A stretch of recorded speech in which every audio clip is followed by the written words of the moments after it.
So with Black Myth Wukong finally here and in our hands to play, there is an absolute ton to go over and even more to enjoy. So in this video, I want to give you 5 tips in order for you to have the best time playing through Black Myth Wukong and enjoy the game as much as possible. So let's go ahead and jump right into it. First and foremost, as a Souls player and Elden Ring fanatic, there is one thing that we have learned over time in the Souls series that is going to be a massive problem for you playing through Black Myth Wukong.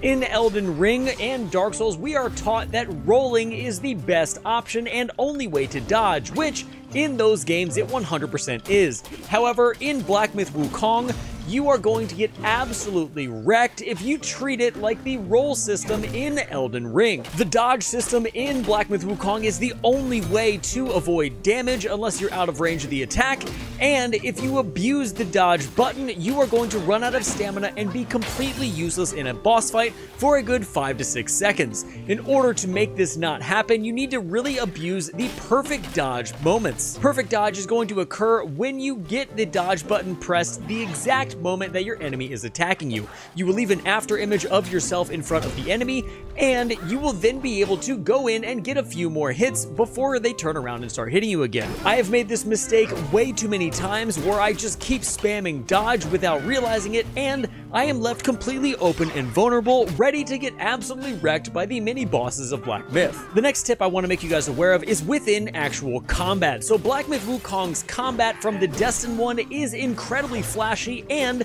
looks absolutely amazing. However, there is one downside that I have found to this type of combat, and that is once you continually spam the attack button, you are going to get wrapped up and stuck in many different combinations where your staff is spinning around your entire body, you're hitting your enemy, and overall you look awesome.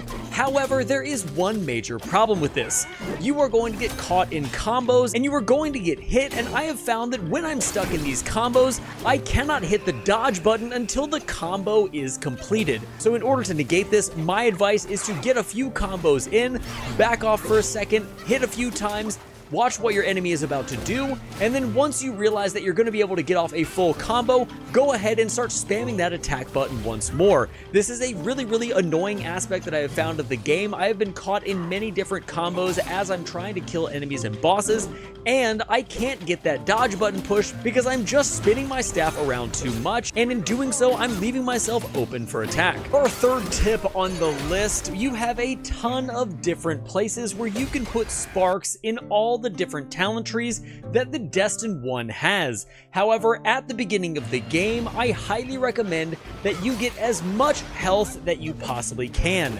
Health and stamina are incredibly powerful in this game for obvious reasons. The health is going to let you last longer, and more stamina is going to allow you to dodge with less penalty, but I have found that the game is way harder if you don't have those two things maxed out. I have maxed out both the health and the stamina, and I have worked my way over to just the light attack tree, and overall it has gone very well. My light attacks hit incredibly hard, I am pretty resilient, and I also have a decent amount of dodges I can spam before I run out and inevitably get absolutely wrecked. Now, if some of you are opposed to getting a lot of health early on in the game, I would also suggest that you choose one of the talent trees to put the majority of your sparks in at first.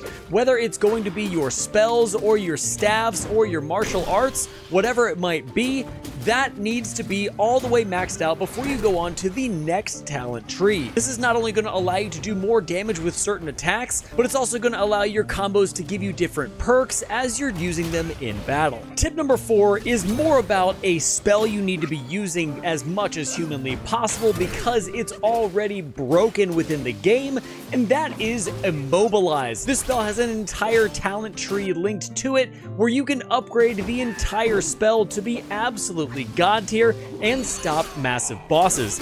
I have played this game for about 8 to 9 hours so far, and Immobilize is by far the best spell that I have run across in this entire game. To be able to freeze your enemy in place while at the same time having light attacks able to make your Immobilize last longer, and when you upgrade that even farther while immobilizing your target the second they start attacking you, it's going to last even longer.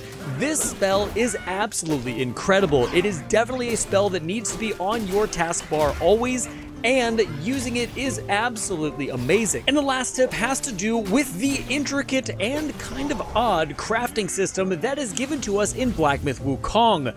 As you can see from these tabs I'm showing you on the screen, when you stop at a shrine, you are going to have the ability to use craft. If you hit craft, you will then be able to see craft weapons and armor, and in those two sections, you can do just that. You can craft different staves based on different materials that you find within the world, and the same thing can happen with your armor. However, the way that you unlock these armors and weapons is just by naturally progressing through the game.